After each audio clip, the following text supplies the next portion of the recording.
Man, sleeping on the floor sucks. And going all over mattress stores is even worse. If only there was an online service that found you your perfect mattress, and then sent it directly to your door. Oh man, it's a dream come true. An Ursaring delivery team came by to deliver a mattress! And not just any mattress, but a fancy mattress that works out perfectly for right now in the studio, because I'm about to explain the science of sleep and why we do it and how Pokemon actually implement sleep fairly well. And we're going to be able to use plenty of Pokemon as examples on all of the sleepy time science stuff. It's going to be great. And you just know it's going to be great because I've got my Pikachu socks on. But real quick, before we really dive into all this, I want to thank Helix so much for this mattress. Hot dang! Actually, no. Very cool dang, because the worst part about sleep for me is being way too hot and muggy, but Helix mattresses are all about being designed to breathe. It's so magically cool to the touch, yet plush. It's like petting a cub chew. I'm in love. Oh. Plus, we'll get into some of the science about why a cooler mattress helps you sleep too. We'll get into all sorts of little details throughout this amazing 3-part series. And now, I did wonder how they ship mattresses. It turns out they're super compressed in a box, and they are super fun to open. As soon as you break the seal in the plastic, they just suck in all the air, like it's super fun. As was thinking about the way you sleep, there's a sleep survey at helixsleep.com that you can take, and they'll actually match you, or you and your partner, to the perfect mattress, or sleep square, as I like to call them. So be sure to check them out with the link in the description. Now then, let's go ahead and begin this series all about the science of sleep. Sleep is very important. If it wasn't, why would you waste your time doing it? I mean, you have me to watch, don't you? But as for why it's important, well, science has not yet got a definitive list of every single reason we do it. But there are theories, and there have been studies documenting the results of bad sleep, which includes passing out into a coma and dying as a possibility if you stay up too long, so don't do that. One of the main reasons we sleep is for its healing properties, something Pokemon gets right for sure. The move Rest, famously done by Snorlax, fully heals the user, but puts them to sleep for 2 turns. But how does sleep heal you? Well, there are 3 major factors. 1, it gives your heart a chance to rest and repair itself. When you're awake, you're moving around and your heart then has to pump blood faster and more of it all around. But while asleep, it slows down just enough for repairs to be easily made. This is also a major reason why not getting good sleep increases your risk of heart attacks as you get older. Another factor, your body uses this downtime to produce most of its white blood cells, which are your body's defense against bacteria and viruses. Getting your 8 hours of sleep makes you 3 times less likely to get the common cold than someone who gets less than 7. And the third major reason brings us to another Pokemon, Munchlax, the previous evolution of Snorlax. Munchlax is always eating, constantly, making it fat and eventually evolving it into the lazy Snorlax. We'll talk about food comas in a bit, but first, your body uses sleep as an opportunity to repair and recycle cells all over the body through a process known as autophagy. For many people, this comes with sleep almost exclusively because, like Munchlax, they are snacking all the time, and the body can only really focus on one thing at a time: processing nutrients, or repairing and recycling old cells. And when you're asleep, well, you're not eating, so your body finally has the opportunity to do so. Check out this graph. When the line is up here, your body is in storage mode. It's digesting food, moving the nutrients to where they need to go, and storing energy as fat. When the line is down here, it's in repair and burning mode, using that stored energy and going through and killing off dying and useless cells and replacing them with fresh ones. Every time you eat, you spike that line, leaving you out of burning repair mode. The graph you're looking at is if you were to eat 3 times a day. Here's if you eat 6 times a day, which is the average North American. And I mean, no wonder we have so many health problems. We barely go through and repair ourselves. And notably, yes, drinking a soda still counts as spiking the line. In fact, it does so a lot. Now, if we were to look at a Pokemon like Munchlax, eating literally whenever it can, it would look something like this. No wonder it gets so fat. Eat more snacks is some of the worst advice you can give to someone trying to lose weight. Speaking of which, if you want to pause and read this health advice, go ahead. But moving on, for most North Americans, sleep is the only time they aren't consuming calories and nutrients. So it's the body's only time to get down and do some detailed cleaning up, improving your overall health. And with that in mind, that actually makes being asleep, especially deep sleep, all the more important.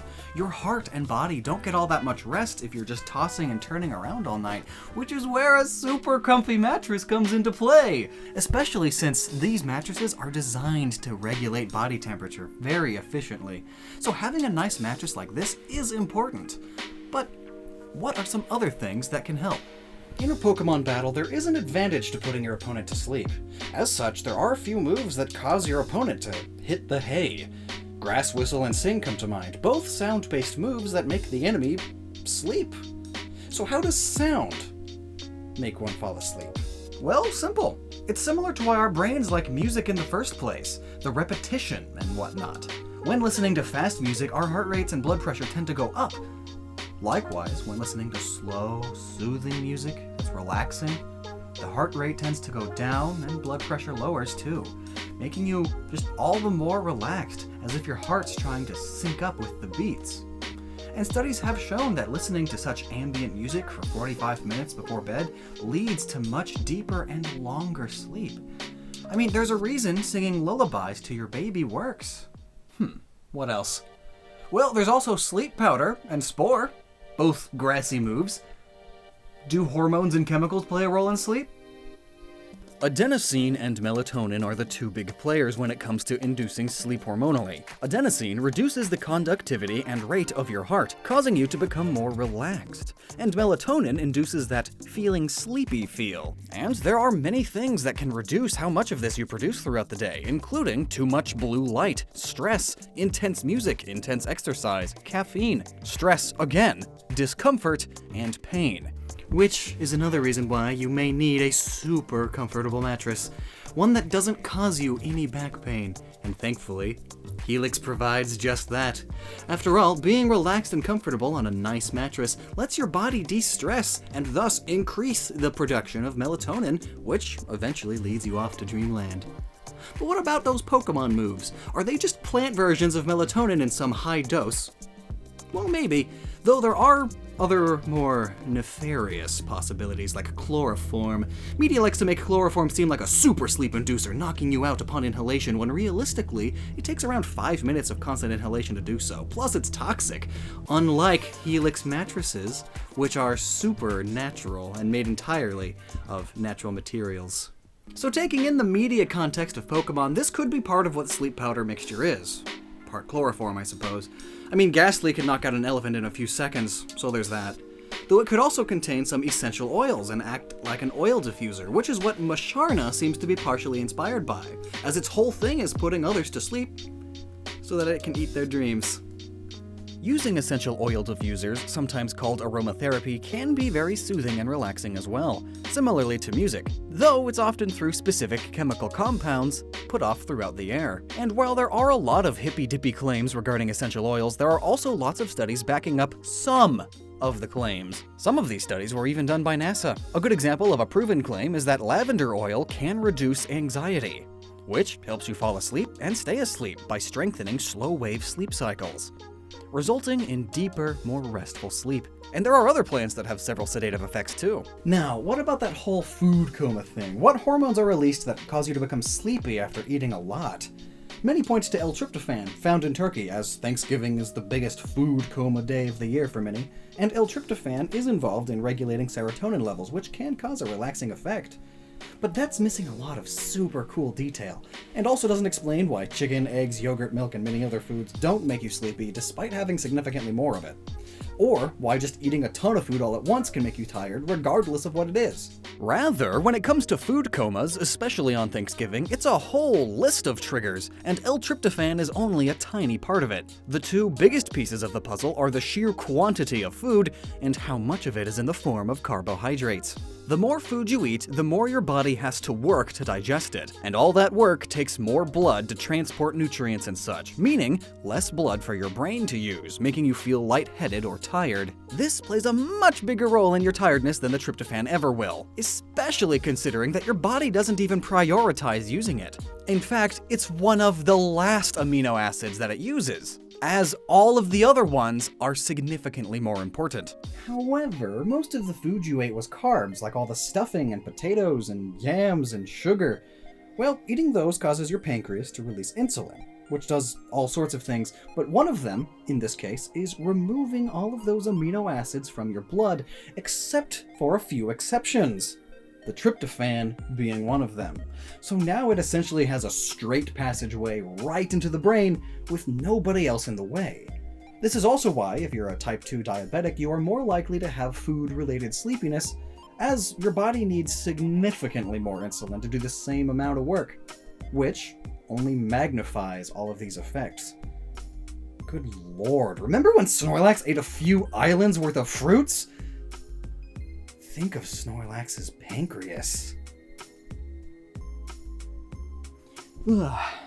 Anyway, so the next time you flop on a super comfortable Helix brand mattress and fall asleep pretty quickly because you just ate a stupid amount of food, just remember, you're doing it for all the health benefits, because sleep's really good for you.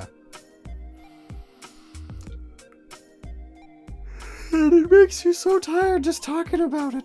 Doesn't it just make you want to yawn? Why do we yawn, actually? Also, the social aspect of sleep is pretty interesting, too. So I guess we'll save that for the next video. And I hope to see you there. Never stop using your noggin. I'm gonna sleep.